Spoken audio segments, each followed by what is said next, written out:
How wonderful that some of you already got to visit a mosque. You're very fortunate here in Atlanta because you have many mosques, many opportunities to reach out to our Muslim brothers and sisters. In the whole state of Vermont, where I hail from, we have one. So you have no reason to not visit. It's right around the corner from you. There are mosques everywhere. And it's important that we visit because Islam is the most misunderstood and the most maligned religion in the world today. We are being whipped up into fear of Muslims. And when we are afraid, we're stupid, actually. We're operating out of just that reptilian part of our brain. When we're afraid, we don't have access to our higher functionings, our whole self, the power of the knowledge in our hearts, our whole being. We're resigned to a small place of living. Ali, the son-in-law of the Prophet, says, people are afraid of what they don't understand. So my hope today is to share with you a little bit about what I love about Islam in order to invite you to a place of more understanding and less fear. Islam is very practical. If you are looking for insights about how to live a good life, how to be a good person, Islam has wonderful gems to offer to you. One of the things I love most about Islam is that it invites us to be concerned about what is the most important thing in life. To get our priorities straight. What is it for you?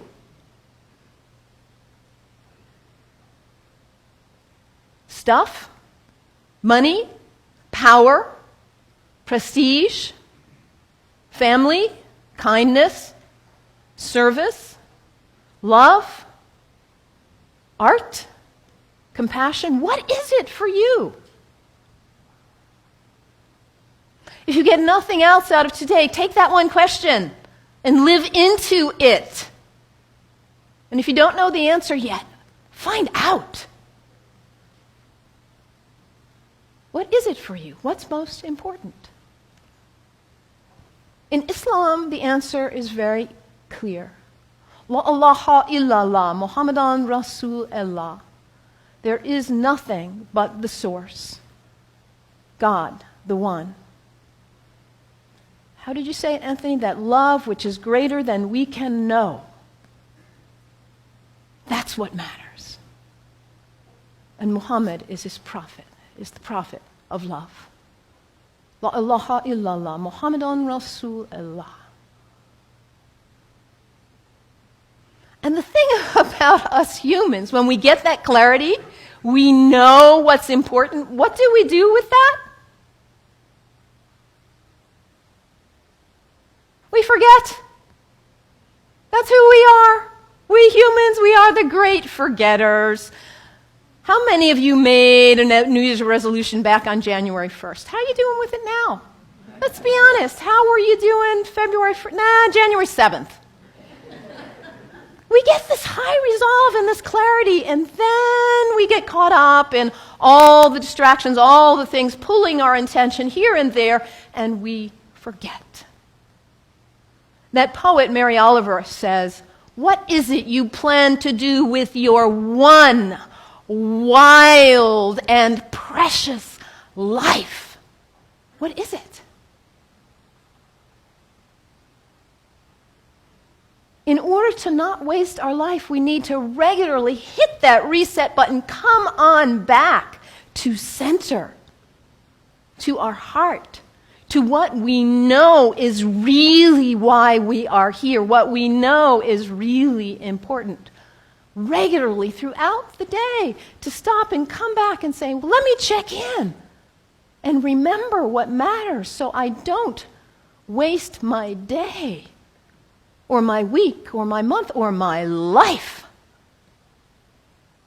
And for Muslims, this is prayer, salat, It is the second pillar of Islam. The first pillar, la ilaha illallah, to know what matters. And the second pillar is to hit that reset button in order to regularly come back to center and remember what really matters. And for Muslims, this is not an activity in the head. It's an activity of the whole body. Allah Akbar, Allahu Akbar. Bismillah ar-Rahman ar-Rahim. Alhamdulillah, Rabbil Alameen. Ar-Rahman ar-Rahim. Malik Yawmiddin. Iyyaka na'budu wa iyyaka nasta'in. As-siratal mustaqim. Siratal ladhina an'amta 'alayhim. Ghayril maghdubi waladdallin. Amin. Allahu Akbar. Allahu Akbar. Allahu Akbar.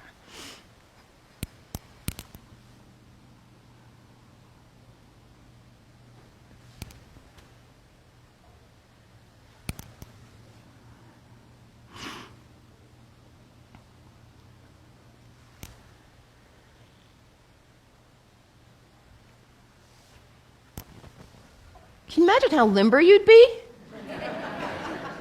if you did that 17 times a day? And it's done in the direction of Mecca, northeast, more or less.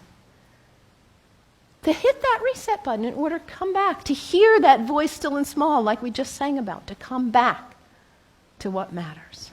So practical. I love that. The second pillar of Islam.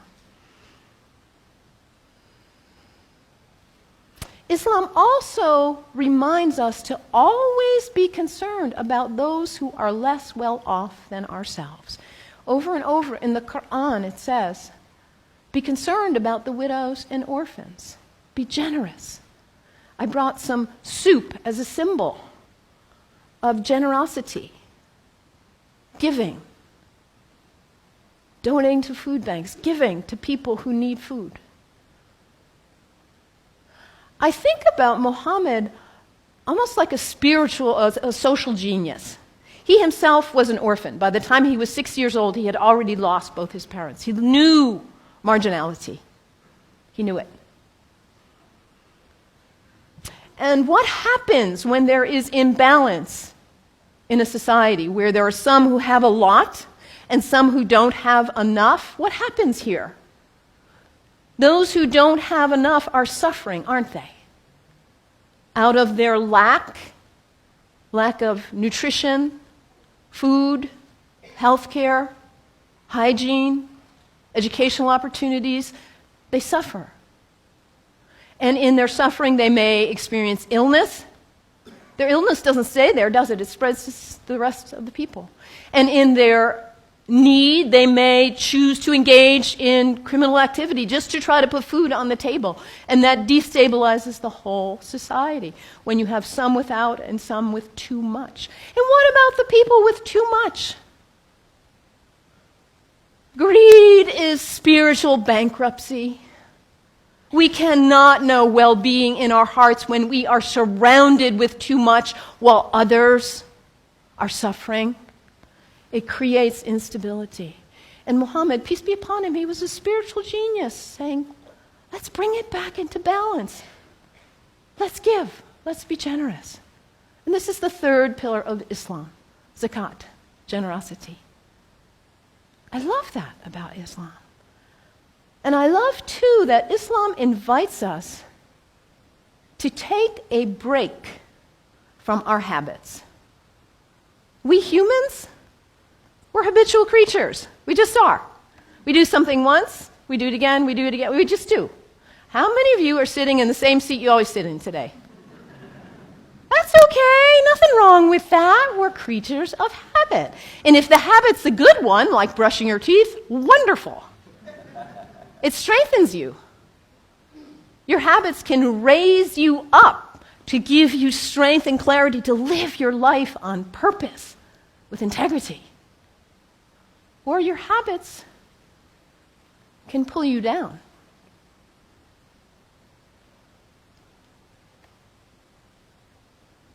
To take a break from your habits, because what happens when you try to take a break from your habit, when you try to stop reaching for whatever it is and you cannot? What is it for you? Coffee? Sugar? Alcohol? Drugs? Sex? Shopping? Your cell phone? Your tablet? Gossip? What is it for you, this behavior that you're caught in? You know it's not worthy of your best self, and yet there you are. It's addiction, isn't it? When we can't stop reaching for it, we can't stop doing it. And yet your life is so valuable, you matter. And to live your life on purpose and to cultivate the habits that raise you and strengthen you so you can be your most beautiful, best, loving, caring, giving self. So to take a break from your habits so you see who's in the driver's seat in your life. And put yourself back in the driver's seat. Whatever it is for you. There are other people in this room who have also struggled with addiction in this way and who have overcome it. You can get help. You can do it. Your life matters. It's valuable. This is the next pillar of Islam, fasting. Fasting not just from food, but fasting from other activities and behaviors as well. And when we fast from food in particular, and it says over again and again in the Quran, fasting is good for you if you only knew. Because we put too much in our bodies, don't we? We stress them. We overeat and put junk. And we don't honor the beauty of ourselves. And also, when we fast, hunger is not a theory in the head, it's an experience in the body when we fast from food, that feeling. And then when you see somebody else on the street who is begging, it's not a theory. You feel empathy because you know what hunger feels like. It's harder to close your eyes and walk right on by. Muhammad, that spiritual social genius, to create harmony and stability in society. The fourth pillar of Islam, fasting, taking a break from your habits. So practical, I love it. And I also love about Islam that it encourages us to take a break from our location, to travel with intention, to recognize the power of space, the sacredness of space, and how the greats who have walked on this earth have blessed the earth with their presence, their breath, their thoughts, their actions. I know you are on the verge of a major decision about this sacred space for you. You have made this place sacred by your presence here. And as you perhaps choose to move on, you will perhaps make a new place sacred by your use and your love. The earth is sacred. Our places are sacred. And when we travel with intention, we are changed by it. This is the fifth pillar of Islam, pilgrimage. And for Muslims, the pilgrimage is to Mecca, which none of us will probably go there. But where is pilgrimage for you? My last name is Kennedy. My family is Irish. My parents have gone to Ireland. My mother says there are no words to express what it is like to walk in that place of our ancestors, of the great Celtic saints and sages. It may not be Ireland for you or Mecca, but where is it for you? Anybody been to Walden? The place where that great book was written? It's a place of pilgrimage for many of us. Anybody been to Transylvania? A place of pilgrimage for many of us. And what happens when we go? We leave our usual haunts. We travel with intention. We let ourselves be changed, be opened by new experiences, new interactions. And we come back and we are not the same. We look at our lives and we say, why was I doing that? I'm not going to waste my one wild and precious life on that. And we come back renewed, and with a new value, a new understanding of the sacredness of our location, the beauty of the earth. I love this about Islam. So practical. What's the one thing that matters in your life? Hit that reset button regularly so you come back to your purpose. And don't be self-centered. Be always concerned about others and their needs, those less well off especially. And recognize the sacredness of the temple of your body. Cultivate habits that are worthy of you, that lift you to the best of who you are. And recognize the sacredness of space and the gift of the ancestors, the sages, the saints, the prophets who have gone before us and held a beacon of example for us. Travel with intention. Let yourself be changed. The 5 pillars of Islam. What great practical advice for living your life on purpose.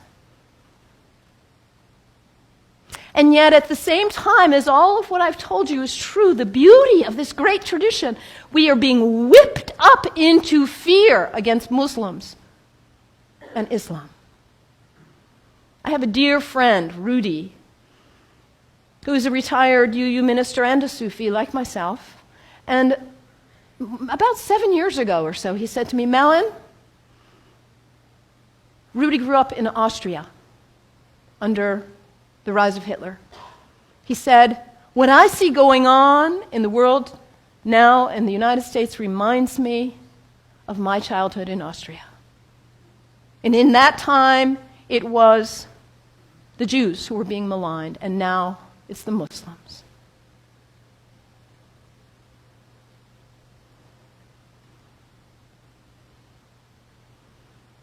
Hermann Goering, the right-hand person of Hitler, a Nazi. In the Nuremberg trials, he said something like this: the people do not want war. That's a given. But the people can be brought to the bidding of their leaders. It works the same in all countries, whether it's a dictatorship, a democracy, socialist, doesn't matter. All you have to do is convince the people they are under attack, make them afraid, condemn the pacifists for being unpatriotic, and the people will come to the bidding of their leaders. We're in the midst of such a time. People are afraid of what they don't understand. I implore you, do not fall for this ruse.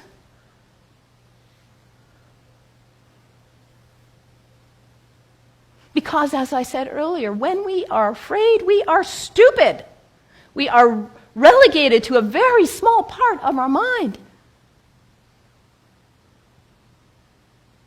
People who advocate violence are dangerous, whoever they are.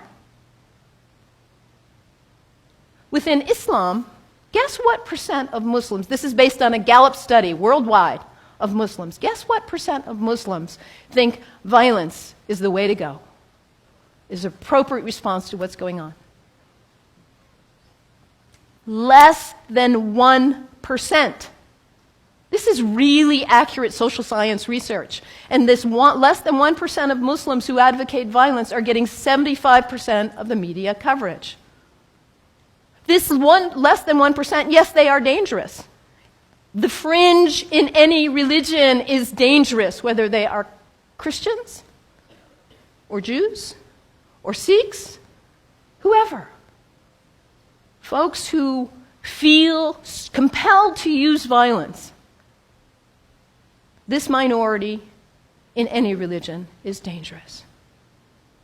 When we hear about Christians, we know not to equate the minority who would bomb an abortion clinic with all of Christians. The same is true with Islam. This less than 1% who would advocate violence. They do not speak for Islam. The people who speak for Islam are the people who are most concerned about living life on purpose. Not wasting your wild, precious life, but hitting that reset button, coming back to center. Being concerned about justice and everyone's needs. The true Muslims are the people who recognize the temple of the Holy Spirit, which is our body, and cultivate life and living and habits that are beautiful and worthy. The true Muslims are the people who respect the earth and the prophets from all traditions. So I implore you, you've got Muslim neighbors all around. Go visit. Make friends. Do not let yourself fall into this trap of being afraid of what you do not know. And take the example from the great tradition of Islam and live your one wild and precious life on purpose. May it be so. May it be so. Blessed be. Amen.